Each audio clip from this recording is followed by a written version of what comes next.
قل اللهم يا من تجود وتسمح وتعطي وتمنح وتعفو وتصفح، يا من أنت في جلالك عظيم وبعبادك رحيم وبمن عصاك حليم ولمن رجاك كريم.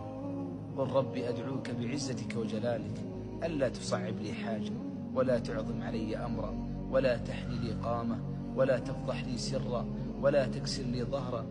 اللهم من كان مريضا فاشفه، ومن كان مهموما فأزل همه، ومن كان حزينا فأسعده، ومن كان يرجو توفيقك فوفقه. اللهم أقل عثراتنا واغفر زلاتنا وكفر عنا سيئاتنا وتوفنا مع الأبرار.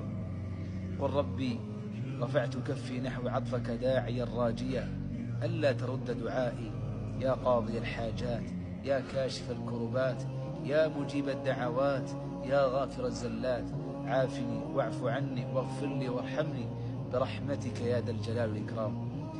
قل اللهم حبب إلي الإيمان وزينه في قلبي وكره إلي الكفر والفسوق والعصيان واجعلني من الراشدين. قل اللهم توفني مسلما وألحقني بالصالحين.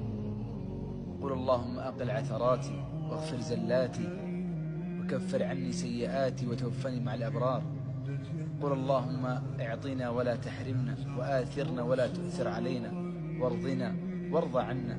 قل اللهم أقل عثراتي واغفر زلاتي وكفر عني سيئاتي وتوفني مع الأبرار يا عزيز يا غفار.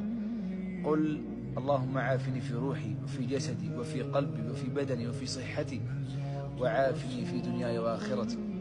قل اللهم إني أسألك الثبات في الأمر والعزيمة على الرشد، وأسألك موجبات رحمتك وعزائم مغفرتك، وأسألك شكر نعمتك حسن عبادتك، وأسألك لسانا صادقا وقلبا سليما، وأسألك من خير ما تعلم وأعوذ بك من شر ما تعلم وأستغفرك مما تعلم إنك أنت علام الغيوب.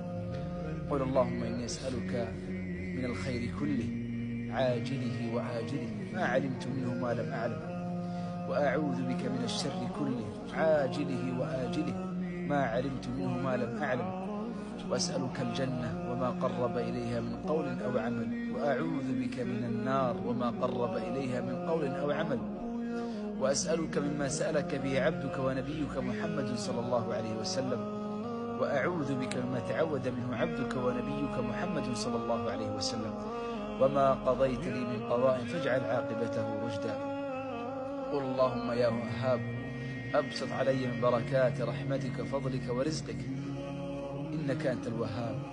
قل اللهم أنعم علي وأكرمني واحفظني وارحمني وتب علي.